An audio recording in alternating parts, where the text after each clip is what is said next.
Welcome, everyone. Thank you for joining us on this LinkedIn Live event. My name is Irving Chan Gomez. I use he, him pronouns, and I work at BLab Global, leading our strategic partnerships work. I'm really honored to be here today for this event, marking the announcement of Women Business Coalition and BLab's new partnership to help companies worldwide accelerate climate action. This through corporate decarbonization, corporate governance, and advocacy. Moreover, never in my life did I think I would be hosting a conversation between two women leaders in my own office. We have Maria Mendiluce, CEO of Women Business Coalition, and Eleanor Ellen, lead executive of BLab Global. We will be discussing about what true climate leadership means for a responsible business in 2023. I want to elevate that at the core of this partnership, it's a mutual recognition around the central role that businesses play to deliver science-based climate solutions and achieve a just transition to net zero. And so, today's conversation will be focused on how business can and should be a force for good for all people and the planet. Before we get started, I want to acknowledge also that while traditionally climate and environmental action at large has often been perceived in the mainstream as a purely environmental issue, the reality is that it is also a social one. We need to recognize that as humans and as society, we are part of our ecosystems and play a role in either its preservation or its destruction, and as a result, our own. With this in mind, I also want to acknowledge the social issues that inevitably will impact our ability to respond to the climate crisis. Issues like colonialism, slavery, and extractive capitalism. I'm tuning in from Philadelphia in the United States, which for centuries has and continues to be home to and cared for by Native peoples. These include the Lenni Lenape people of Lenapehoking and the Pushatet. We recognize these tribes' sovereignty, strength, and history of resistance. I commit to honoring their history, presence, and future, and invite you to do the same in your local communities. To learn more about the Indigenous history and nations in your region, take a look at the link in the chat. Additionally, we also know the modern systems in these lands are built on the stolen land of indigenous people, the enslavement of African people, and the genocide of Native, Black, and other communities and cultures of color. These acts continue to systematically impact those communities today, and we must understand and name these realities and acknowledge how said communities hold deep knowledge, understanding, and innovations to respond to the challenges we're collectively aiming to solve. Failing to engage these communities will only ensure our collective failure to effectively solve the climate crisis. Thank you. On to the event, and to get us started, I'll let our panelists introduce themselves, their organization, and just a quick note on what brought them to their roles. Maria, may I start with you, please? Yes, thank you, Irving. So I'm Maria Mendiluce. I'm Spanish, living in Geneva. I am the CEO of the Women Business Coalition. Women Business was created back in 2014 because at that time we thought we needed to unite the business voice to be much more progressive on climate action. And what started as an experiment, now it is a well-formed organization. And we have managed to mobilize close to 11,000 companies that have committed to set science-based targets that are aligned with the Paris Agreement. We only started with a handful. We believe that if we mobilize business to take ambitious climate action, governments can take the confidence to be more ambitious on their policy making, which will lead to thousands and millions of more companies adhering and taking climate action. So the journey has started. I'm really excited of the partnership with BLab. I'm very excited on how we make this journey a just energy transition, and I'm looking forward to discussing with you and Eleanor about it. Thank you. Thank you, Maria. Eleanor, would you like to introduce yourselves, what we do at BLab Global, and a quick note on what brought you to your role, please? Yes, I'm Eleanor Ellen. I use she, her pronouns. I'm calling in from Denver, Colorado. And I've been at BLab for a little over 10 months now. So I'm still new-ish in my role, not totally new anymore. and it's been an amazing journey. So I came to B Lab from outside the movement that we'll talk more about today for better people on the planet. So my background is consulting engineering. I'm actually a water engineer. And then I ran a water nonprofit for 7 years called Water for People. And then I was really looking for a combination of purpose and business, and led me to this amazing opportunity at B Lab. So B Lab Global, we are the global entity of a B Lab network that is all over the world. So you may know B Lab wherever you live. We have many partners around the world. And we at Global, we hold the standards and certification processes for companies that embrace stakeholder governance to be better businesses for people on the planet. And we believe in business as a force for good. And we have a voluntary certification processes that business go through that becomes a performance management system, which involves climate, among many other things. And I'll share more about those details today. So we have the standards and certification, and we also lead the global movement that's really about embracing a new economy and a new way to do business that's taking into account all the stakeholders and not just looking at shareholder profit. So these B Corps are part of the movement, but we also have, so right now over 6,700 B Corps are certified. We have over 200,000 somewhere in the process, either using our standards and tools to make their business performance better or on the journey to certification. So this is what we call our movement for business as a force for good. Very excited to be here today with Maria. Thank you, Eleanor and Maria. It is really great to hear a bit more about your journey and your interest around this intersection on business and impact.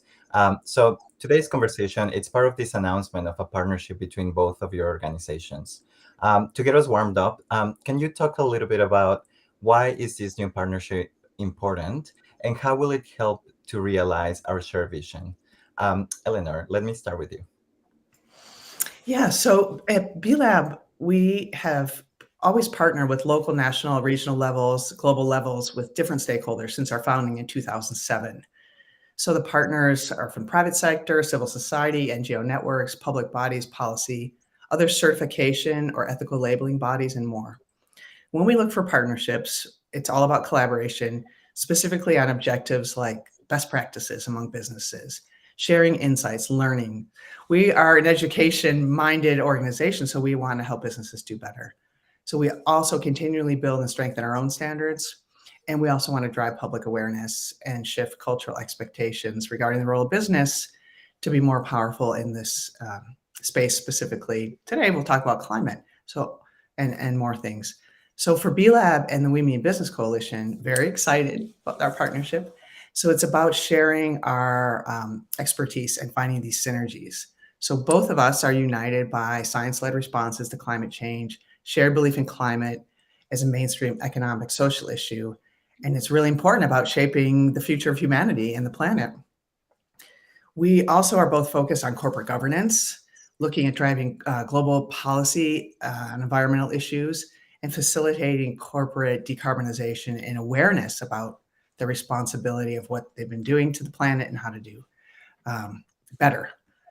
So central to our partnership between B Lab and We Mean Business Coalition, we also have the SME Climate Hub. So this is really helping small and medium businesses get guidance. Businesses that want to take climate action and don't quite know how to do that, we want to help you on this journey and to help you build resilience in your companies. Thank you, Eleanor. Maria, what about from your side? Well, I think Eleanor has explained it really well, what the partnership is about. Now, I just want to say that for us, for the Secretariat, it is an honor to partner with B Lab because we are very strong admirer of the work and the movement that you have created. And you have set high standards, and that's what we are. We set high standards for climate action. So we are a little bit more limited than you are. And I think we can learn a lot from you. And we hope that you can learn, when it comes to climate, where we have developed our expertise.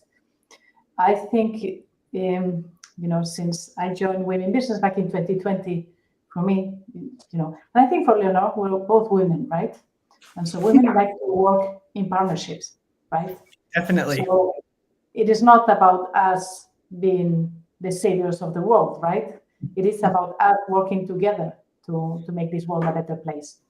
And so I think this is in the spirit, of the conversation I had with Irving and with Eleanor, and that's the spirit that comes from BLab. If you look at Women Business logo, you can imagine that it's like a boat where we are rowing. And so if we all row in the same direction, we can go faster. Okay. But it doesn't work in our community if each organization has their own way of explaining how to do things. What we do with all the organizations, when we partner with 40 organizations, is we align around the basic frameworks so that when we talk to companies, we talk the same language, and so that we all row together to our goal, which is to halve emissions by 2030 and be on the way to be net zero. We know that that's not enough, that you need to do that also taking into account the social considerations, the nature considerations. And so this partnership is really important because also it might help us also do it in a way that is more rounded, right? And it doesn't have unintended effects. Thank you, Irving. Thank you, Maria. Thanks, Eleanor. It's really, really, truly exciting for these two organizations to be coming together, as you said, to make it easier and streamline how companies can take meaningful action. I think in the theme of rolling on, the central question for this event is really like, what does true climate leadership looks like for a responsible company in 2023? And I think it's interesting because it's like the emphasis is on this year in leadership. So Maria, I know this is probably your day-to-day, day and night at the coalition. So let me start with you. And can you maybe share some examples of what you're seeing from your space and how this is happening today already? Yes, thank you. So we developed last year something is called the 4 A's of climate leadership. At the same time, the UN Secretary General commissioned a study from a high-level group, and they did also integrity matters and research study, and actually they came at the same time, and we were so aligned. So I think within the climate movement, it is very clear what we need to do. First, we need to set an ambition, and this now is called set a science-based target. And if you're a small company, join the SME Climate Hub. Okay, and this is your ambition is to be aligned with Paris. Okay, so how is your company going to reduce emissions aligned with Paris? Then you need to move to action. So what are the exact things you're going to do? Electric vehicles, renewable energy, heating. I mean, depending on the sector that you are, it will be more difficult or less, but I can assure you that there are solutions for everything at the moment, for most of the things, not everything, but most of them. Then there is something which is called advocacy and responsible policy engagement. So when, as a company, you talk to policymakers, you need to advocate for policies that are aligned with your ambition and with what the planet needs. And finally, it's about accountability. Report progress, report your transition plans, report your advocacy positions, report the incentives that you're providing to your executives to be able to meet these targets. And that's why we call it the 4 A's of climate leadership. Thanks, Maria. Do you maybe have some examples of how this is, like some companies and how they are applying this framework? Yes. So, yeah, well, we have some companies like Unilever, I think Danone, which is one of your companies, that have set targets, science-based targets since this initiative was started, have developed transition plans that they have presented to their shareholders, and then they have reviewed all their policy interactions across all the organizations they belong to make sure that they are aligned with Paris. And for example, I remember Unilever, at some point they say, well, we're going to step out of Business Europe at the time because the position of Business Europe is not aligned with Paris. And I think they did. I'm not sure because all this has evolved. I'm not sure what is the latest status. But I think it showed the leadership. It shaped Business Europe at the moment because you don't want to lose Unilever. So these companies, I mean, they carry an important weight, on how they can influence both governments, which they did, but also other peers, and they showed that, by showing that it was possible to set a science-based target, that it's possible to have a transition plan, then others can follow. So we need leaders, but also we need followers, right? Because we need to move from the thousands to the millions. And there are plenty of examples, But yeah, we only have 30 minutes today. No worries. Thank you, Maria. Eleanor, same question. From your perspective, what does climate leadership looks like for businesses this year?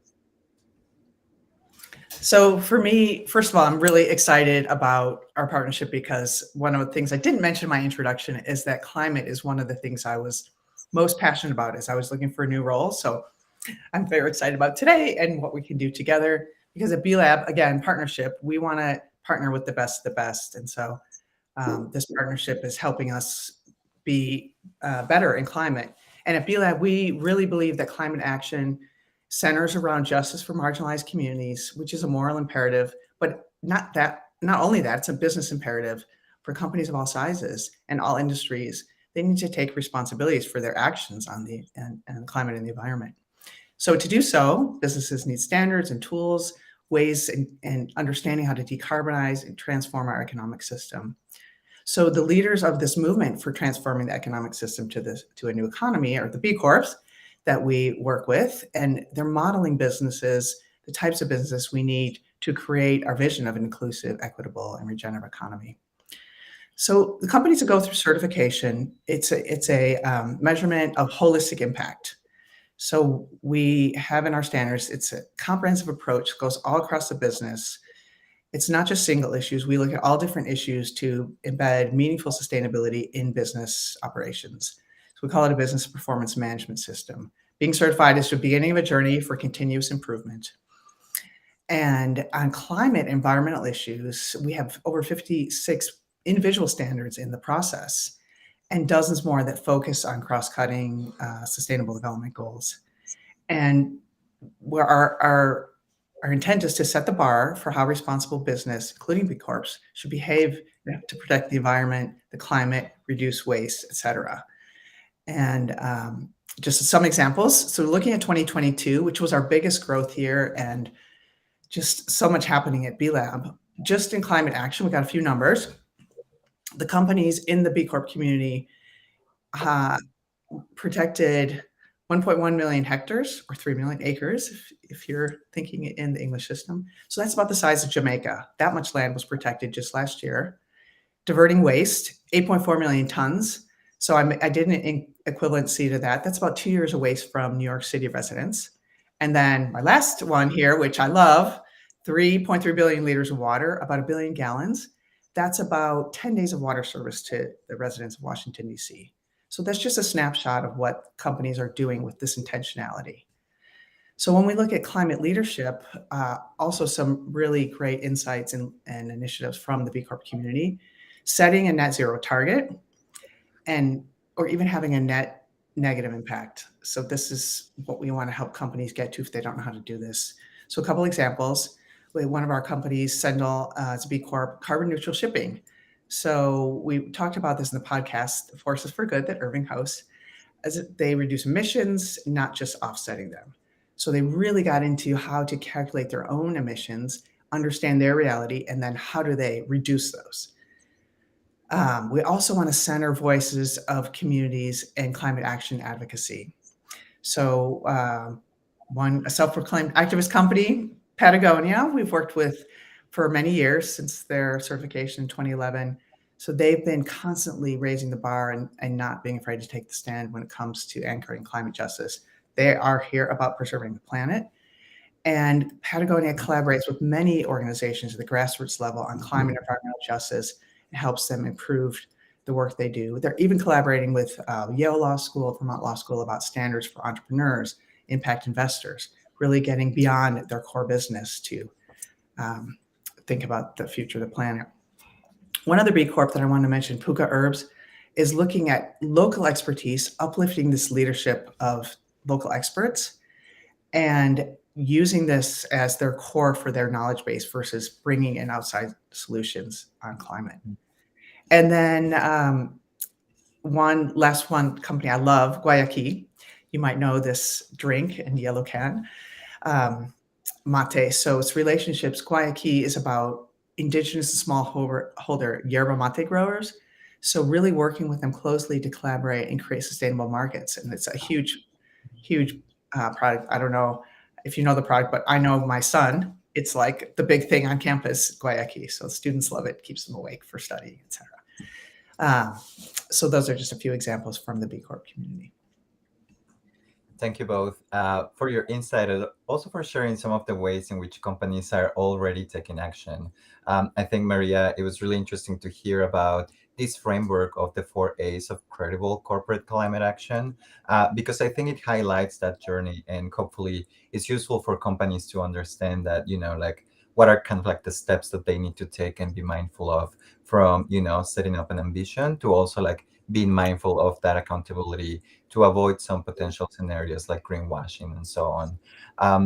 I think, Maria, something you mentioned also that reminded me of one of the key takeaways of this year's IPCC report was that highlighting that we already have most of the tools to set our path towards that 1.5 degrees Celsius scenario. So recognizing that we have the tools and yet we're not on track. My next question to you both is really, what are the top challenges that you're seeing in the business world that are preventing them or preventing companies to take climate action? Maria, let me start with you again. Yeah, but I think there are many barriers, but I suppose for the large majority of business, the first one is that they need to start measuring their emissions, and it sounds like really basic, but the reality is that many companies are not doing it, not the ones with whom we work, I mean, in general. Why is this important? Because the majority of the emissions of companies that are listening to us come from Scope 3, from their supply chains. So from the millions of companies that are not part of our movement. And so in Europe, there's going to be some new reporting directives, and they're really important, but we need to help companies understand how to measure their emissions. The capacity building, needs to be really important. So that's the first one. Once you measure it, then you can manage, and then you can do something about it. The second thing is that the task is quite complicated. Yeah. And so, well, there are some low-hanging fruits, but then it becomes more complex. And sometimes companies, get paralyzed because they want to do it perfectly well. And there is a greenwashing, attacks that are in our back. And so they are afraid of saying anything, without being 100% sure that they have it all well thought through and organized. But the world is not, and our life is not fully percent organized. There are surprises. So, we encourage company to not let perfection be enemy of action. Get started. Get started from the easy part and make it, and then grow, and then tackle the most difficult part. And then the third element is that both climate and nature crises are interlinked. And so we need to address nature if we want to address climate. Now, there is a lot of criticism if companies invest in voluntary carbon markets, what is called offsets. But we need to invest in nature. So how do we go around? How do we provide incentives on companies to actually go beyond their operations and invest in nature? We need to provide them incentives. But I think as companies are looking at this, obviously they need to look at the three elements. It is climate, it is nature, and it is how do you bring people along. These are some of the challenges. Of course, then there are more detailed challenges as you go, if you're a steel plant or if you are aviation, the technologies, etc. But I find it is also a matter of attitude and just to start by measuring, taking action while not perfect, and then aiming at going beyond just climate to tackle, of course, planet and nature and people. Thank you. Thank you, Maria. Eleanor, same question. What are some of the challenges that you're seeing from within maybe the B Corp community or the business world at large when it comes to taking climate action? Yeah, at first, just want to have us all imagine the power of business to take climate action. I mean, business is such a large part of our economy. And so we believe that businesses are best positioned to achieve these goals and to help reduce the climate emergency. Businesses have scale, flexibility, resources, expertise. They have global reach, or really intimate knowledge of local markets and societies. So some ideas that we have about what businesses can do is looking at their reporting. So looking at quality reporting of scope 1, 2, and 3 emissions, and then collaborating peer-to-peer to go deeper in impact. So since this is a lot of things we're still learning how to do this, companies can partner with each other with the common goal of looking at their value chains, looking at their data, driving change. And this is a way to even bring competitors together, right? Like we're in this common goal of reducing our impact. So collaboration, and this is a lot of what we foster in the B Corp community. And then looking at how we can help companies with supporting infrastructure to have a collective effective climate action, especially in the global south. Some of this is new, so we want to help bring tools and expertise and knowledge. And then very importantly, having policy support this. So the policy to encourage companies, sectors to accelerate decarbonization, companies advocating for ambitious climate regulations and standards within their spheres of influence, whether it's local government, regional government, national government, trade sector, associations, et cetera. So this is really important about using the power of business to affect these changes. And if I may add to this, I find that both B Lab and Women Business, we aggregate business effort. And so you might think that alone your contribution is very small. But I'll give you an example. So we have close to 11,000 companies that have committed to set science-based targets. Why is important data? Because actually I only can see data, and it's been very difficult for 1,700 companies of those. Okay, only those 1,700 companies, they represent 7.5% of the listed companies in Europe, US, and the UK. Okay, so it's quite considerable. There's many more. I don't have the data. I can't tell you what they have done. The ones that we have the data are 2.5 gigatons. It's quite significant. It's a lot of emissions, right? And they are going to bring those to zero, right? So the impact is big when you aggregate. Unfortunately, we cannot aggregate that impact because the data is not available. Then when it comes to action, you say, okay, some of the companies to an initiative that we support, EV100, have committed to 100% electric vehicles. And just that group, they have bought, they have committed to buy the same amount of electric vehicles that have been sold in Europe. It's very significant. So you have that through these initiatives, in fact, you're shaping the market and you're shaping the demand. Now, when you look at one and it says, okay, 5,000 cars, what is that, right? But then when you aggregate, then these numbers are important. Hence the importance of tracking progress, because by knowing that you get really excited, you want to be part of that, right? And let me give you the last one. So we mobilize business to advocate for ambitious climate policies. So COP26 in the UK was a big moment. We mobilized lots of business, around 1,000 companies, through different initiatives. Well, last year, which was not as, it was in Egypt, it was not the same momentum that we had in the UK. We mobilized more than 3,000 companies, right? So there is also this idea of the snowball effect, that keeps growing and growing. And that's, I think, what we want to do together. And to demonstrate that actually, the aggregation of many companies working together can have a significant impact in the goals that we have ahead. Amazing. I totally agree. And I think that's what's really exciting about the moment we're in now, like just the momentum and having this companies seeing each other and helping each other, and like it becomes exponential growth, right? So we have this, that's the movement, and that's the movement we want to foster and engage. Because when we aggregate and we get more companies engaged, we actually see the data. It's like, oh, this is amazing. But imagine how much more amazing it could be if we have these other companies, or these big companies that we know have huge negative impacts. What if we got them on board and help them mitigate what they're doing? So super inspiring, Maria. Yeah, but it's only the start, because it is not only emissions. Emissions equal, many of the time, energy equal money. So I'm very much looking forward to give you that number in terms of dollars saved, especially on the SMEs. We have close to 6,000 SMEs. I mean, these actions can really have an influence on their balance sheet, and they're not aware of. And so how can we, start to show that?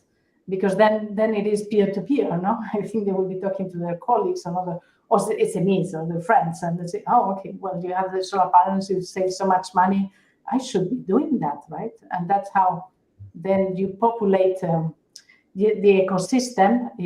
It's called the voice to ear, no? How you call that expression? Yeah. So yeah, it's super exciting.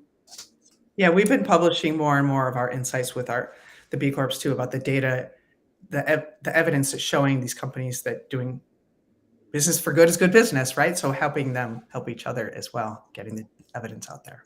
Sorry, Irving, we're taking your microphone. Oh, amazing. I love to hear this. I know we're close to time, so I think really like the last thing I wanted to ask you both to wrap this up is can you name for like the people who will be joining us either live or in the recording, can you name 3 things that that you want to encourage businesses to do right now to start acting on the climate crisis? So Eleanor, let me start with you. Well, building on the SMEs that Maria just mentioned, there's a climate calculator on the SME Climate Hub. That's to start the journey to measure your emissions. And then, okay, so you measure emissions like, oh, these are my hotspots. Just starting one at a time, setting science-based targets and net zero targets in your value chain using the data and the knowledge that you have. And then lean in, embrace the climate resilient development, climate justice. We have a B Corp Climate Collective. It's a collaborative effort. It's all about learning and sharing. And then I'm going to add one fourth one here, like really activists in policy. So we drive policy change as one of our main initiatives at B Lab, because that goes along with changing our economic system. We have to change regulation and policy and legislation. So if you're interested in that too, that's key to change. Yeah. So as Eleanor said, on the SME Climate Hub webpage, you have a calculator. You can calculate your emissions. We also have an education course. It's called Climate Fit, which is open source and freely available. And we will be adding more tools to the website. So, learn more. Tell us, what is not clear as well. Help others, come to the same level of understanding. And start to take action. No? Once you know where your emissions are, you kind of know where you need to take actions. We're giving you some of that guidance. It's not enough. We need to develop much more guidance. But this is a journey, and we're learning, across the board. So please help us also spread the word, both in terms of committing to the SME Climate Hub, but also helping others get to that commitment. And especially, as you say, and coming to the start, there's many vulnerable communities that might not have access to these resources. So help us, make these resources available for them, and help us also, both B-Lab and ourselves, to understand how we can have access to those communities, which will be the most impacted by climate change, and the ones that might not have the resources to do the things that are required. Thank you, Maria. Thank you, Eleanor, for sharing with us today. And thanks for the people joining us either live or watching this recording. We really hope this has inspired you to think about how you can start taking climate action today. I think something that really came up for me from this conversation between the two of you is that I think there's a real path forward for businesses and society, not only in taking action, but also to start thinking of ourselves not only as consumers, workers, entrepreneurs, but also remind us that we're human beings, and how do we make sure that we're creating something that can be equitable and accessible for all communities as well as non-human species. So thank you again, everyone, and please keep following Women Business Coalition and B-Lab to learn more about the ways in which we will put this partnership into action. Our work together is really just getting started, so please join us, and thank you again. Thank you, Erin. Thank you, Maria. Thank you all.